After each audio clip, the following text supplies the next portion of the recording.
Hi friends, ചങ്ങായി വ്ളോഗ്സിലേക്ക് എൻ്റെ എല്ലാ കൂട്ടുകാർക്കും സ്വാഗതം. അപ്പോൾ എൻ്റെ എല്ലാ കൂട്ടുകാരും സുഖമായിട്ടിരിക്കുന്നുവെന്ന് ഞാൻ വിശ്വസിക്കുന്നു. അപ്പോൾ ഞാൻ ഇന്ന് വന്നിട്ടുള്ളത് കപ്പയും താളും വെച്ചിട്ട് ഒരടിപൊളിയായിട്ടുള്ള കൂട്ടുകറി റെസിപ്പിയുമായിട്ടാണ്. അപ്പോൾ പറഞ്ഞ് ബോറടിപ്പിക്കുന്നില്ല, നേരെ വീഡിയോയിലേക്ക് തന്നെ പോകാം.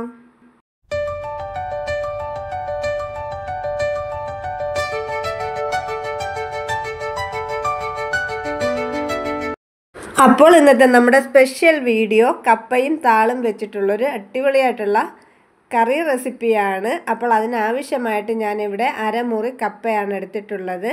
നിങ്ങൾക്ക് അളവ് കൂട്ടിയിട്ട് വേണമെങ്കിൽ കപ്പയുടെ അളവൊക്കെ ഒന്ന് കൂട്ടിയെടുത്താൽ മാത്രം മതി കേട്ടോ. അപ്പോൾ അത് ആ കപ്പയൊക്കെ ഞാൻ ഇവിടെ അരിഞ്ഞ് കഴുകിയൊക്കെ എടുത്തിട്ടുണ്ട്. ഇനി ഇതിലേക്ക് ആവശ്യത്തിനുള്ള ഉപ്പ് കൂടി ഇട്ട് കൊടുത്തതിന് ശേഷം നമുക്കിതിനെ ഒന്ന് വേവിച്ചെടുക്കാം കേട്ടോ. അപ്പോൾ കപ്പയൊക്കെ ഒന്ന് വേവുന്ന സമയം കൊണ്ട് നമുക്കിതിന് വേണ്ടിയിട്ടുള്ള താള് കൂടി ഒന്ന് റെഡിയാക്കി എടുക്കേണ്ടതായിട്ടുണ്ട്. അപ്പോൾ താള് എടുക്കുമ്പോഴത്തേക്കും നിങ്ങൾ ശ്രദ്ധിച്ചിട്ട് എടുക്കുക. അപ്പോൾ ചേമ്പിൻ്റെ തണ്ടിൽ ചില തണ്ടുകൾക്ക് ചൊറിച്ചിലുണ്ടാകും കേട്ടോ. അപ്പോൾ ഈ ആറ്റിൻ്റെയോ തോടുകളുടെയൊക്കെ സൈഡിൽ നിൽക്കുന്ന ചേമ്പിൻ്റെ തണ്ടൊന്നും എടുക്കാതിരിക്കുക. അങ്ങനെയൊക്കെ ഉള്ളത് കൂടുതലും ചൊറിയൻ ചേമ്പുകളായിരിക്കും കേട്ടോ. അത് കഴിക്കുന്നുണ്ടെങ്കിൽ നമ്മുടെ നാക്കുമൊക്കെ ചൊറിയും. അങ്ങനെയുള്ള തണ്ട് കഴിവതും ഒഴിവാക്കിക്കൊണ്ട് നല്ല ചേമ്പിൻ്റെ തണ്ട് മാത്രം എടുക്കാനായിട്ട് ശ്രദ്ധിക്കുക. കണ്ടോ, ചേമ്പിൻ്റെ താളൊക്കെ ഇതേ രീതിക്കാണ് നമ്മൾ വൃത്തിയാക്കി എടുക്കേണ്ടത്. ഇതേപോലെ അതിൻ്റെ ബാക്ക് പോർഷനിലായാലും മേള് പോർഷനിലായാലും ചെറുതായിട്ട് കത്തി കൊണ്ടൊന്ന് വലിച്ചു കൊടുത്താൽ മതി. നമ്മുടെ തണ്ടൊക്കെ നല്ലതുപോലെ തന്നെ വെട്ടിയായി കിട്ടും. ഇനി നമുക്ക് ഈ ഒരു താള് കഴുകിയെടുത്തതിന് ശേഷം ഇതിനെ ഞാനൊരു 4 കഷ്ണമായിട്ട് കീന്തി കൊടുത്തിട്ടാണ് അരിഞ്ഞെടുക്കുന്നത്. അപ്പോൾ ചെറിയ തണ്ടാണെങ്കിൽ 2ആയിട്ട് ഇട്ട് കൊടുത്താലും മതി. ഇത് അത്യാവശ്യം വലിയൊരു ചേമ്പിൻ്റെ തണ്ടായത് കൊണ്ടാണ് ഞാനിത് 4ആയിട്ട് മുറിച്ചിട്ട് കൊടുക്കുന്നത്. ഇത് വളരെ പെട്ടെന്ന് തന്നെ നമുക്ക് വെന്ത് കിട്ടുകയൊക്കെ ചെയ്യും കേട്ടോ. അപ്പോൾ ഇതേപോലെയൊക്കെ എൻ്റെ കൂട്ടുകാർ ചെയ്ത് നോക്കിയിട്ടുണ്ടെങ്കിൽ തീർച്ചയായിട്ടും ചെയ്ത് നോക്കണം. വളരെ ഹെൽത്തി ആയിട്ടുള്ളൊരു റെസിപ്പി തന്നെയാണ് ഇത്. പണ്ട് കാലത്തൊക്കെ നമ്മുടെയൊക്കെ വീട്ടിലെ അമ്മമാരും മുത്തശ്ശിമാരൊക്കെ ഉണ്ടാക്കി തരുന്നൊരു കറി കൂടിയാണ് കേട്ടോ. അപ്പോൾ ചേമ്പിൻ്റെ താളൊക്കെ ഇവിടെ നല്ലതുപോലെ തന്നെ കഴുകി അരിഞ്ഞെടുത്തിട്ടുണ്ട്. അതിലേക്ക് ഞാൻ ഒരു സവാളയുടെ പകുതി മാത്രമാണ് ചേർത്ത് കൊടുക്കുന്നത്. അപ്പം നിങ്ങൾ എത്രമാത്രം താളും കപ്പയൊക്കെ എടുക്കുന്നുണ്ട് അതനുസരിച്ചിട്ട് വേണം സവാളയുടെയൊക്കെ അളവ് കൂട്ടാനും കുറയ്ക്കാനുമായിട്ട്. അപ്പോൾ അരമുറി മാത്രമേ സവാള ഞാൻ എടുത്ത് അരിഞ്ഞു കൊടുത്തിട്ടുള്ളൂ. ഇനി ഇതിലേക്ക് ഒരു കൈപ്പിടിയോളം കുഞ്ഞുള്ളി കൂടി ഇട്ട് കൊടുത്തിട്ടുണ്ട്. ആ ഒരു സമയത്ത് നമ്മുടെ കപ്പയൊക്കെ വെന്ത് റെഡിയായി വെള്ളമൊക്കെ കളഞ്ഞിട്ട് എടുത്തിട്ടുണ്ട് കേട്ടോ. അപ്പോൾ നമുക്ക് കറി വെക്കുന്നതിനാവശ്യമായിട്ടൊരു ചട്ടിയാണ് ഞാൻ എടുത്തിട്ടുള്ളത്. നിങ്ങൾക്ക് വേണമെങ്കിൽ എളുപ്പത്തിൽ തയ്യാറാക്കാൻ കുക്കർ വെച്ചിട്ടും ഇത് ചെയ്യാവുന്നതാണ്. അപ്പോൾ നമ്മൾ അരിഞ്ഞു വെച്ചിട്ടുണ്ടായിരുന്ന താളും സവാളയും കുഞ്ഞുള്ളിയിലേക്കൊക്കെ അല്പം ഉപ്പിട്ട് കൊടുത്തതിന് ശേഷം ഇതിലേക്ക് കുറച്ച് വെള്ളം കൂടി ഒഴിച്ചു കൊടുത്തിട്ടുണ്ട്. ഇനി ആവശ്യത്തിനുള്ള മഞ്ഞൾപ്പൊടി കൂടി ഇട്ട് കൊടുത്തിട്ട് നമുക്ക് നല്ലതുപോലെ ഇതിനെ ഒന്ന് വേവിച്ചിട്ടെടുക്കാം. ഒരു 3-4 മിനിറ്റ് കൊണ്ട് തന്നെ നമ്മുടെ താളും സവാളയും കുഞ്ഞുള്ളിയൊക്കെ നല്ലതുപോലെ തന്നെ വെന്ത് കിട്ടും കേട്ടോ. വെള്ളം ഒഴിച്ച് കൊടുക്കുമ്പോഴത്തേക്ക് കുറച്ച് മാത്രം ഒഴിച്ച് കൊടുത്താൽ മതി. കാരണം എന്താണെന്ന് നിങ്ങൾക്ക് തന്നെ അറിയാം, ചേമ്പിൻ്റെയൊക്കെ തണ്ടിൽ വെള്ളത്തിൻ്റെ കണ്ടൻറ്റ് കൂടുതലായിരിക്കും. അതുകൊണ്ട് കുറച്ച് മാത്രം വെള്ളം ഒഴിച്ച് കൊടുത്തിട്ട് ഇതേപോലെ വേവിച്ചെടുക്കുക. അതിനുശേഷം നമ്മൾ റെഡിയാക്കി വെച്ചിട്ടുള്ള നമ്മുടെ കപ്പ കൂടി ഇതിലേക്ക് ഇട്ട് കൊടുക്കാവുന്നതാണ്.